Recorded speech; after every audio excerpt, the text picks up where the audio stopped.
You think you will not fall?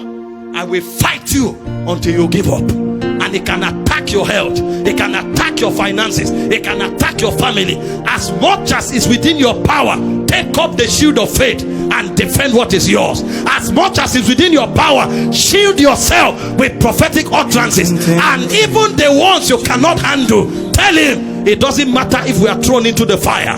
The fire can be made 7 times hotter.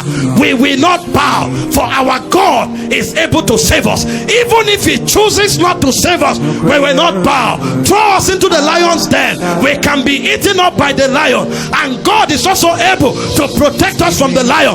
But whether he saves us or not, we will stand with the God of heaven. The glory of the church is not in the number, it's the people that make up the number. Can you represent God in your family? Can you represent God in your territory? Can you represent God in your nation? What God is looking for is not just number, it's ranking.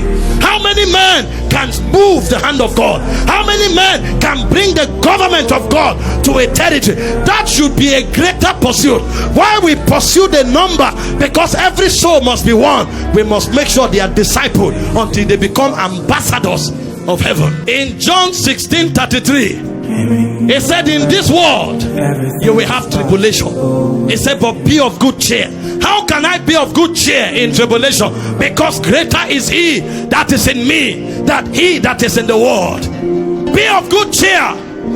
I have overcome the world. He said, my peace I give you, not as the world giveth.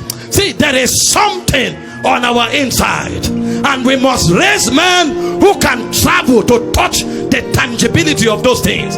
He said, rejoice. Again I say unto you, rejoice. Philippians chapter 4 verse 6. Not because there is abundance, but because there are spiritual technologies of routing the paths of Zion until you come to where him that is light dwells. He said, in all things by prayer and supplication with thanksgiving. He said, let your request be made unto God. Even when he doesn't answer, he said, the peace of God that surpasses knowledge. There is a peace that mind cannot understand. That's what we route in the spirit. But where's the generation that can find God in the midst of persecution? Where's the generation that can find God in the midst of lack? That although the fig tree may not blossom, the labor of the olive might fail, there may be no head in the yard, but I know something, that my God is the horn of my salvation. He will cause my feet to walk in my high places, for he has made my feet like the hinds feet. Nothing can break me, nothing can pull me down. I will rather suffer persecution for the name of the Lord than to compromise for the pleasures of this life.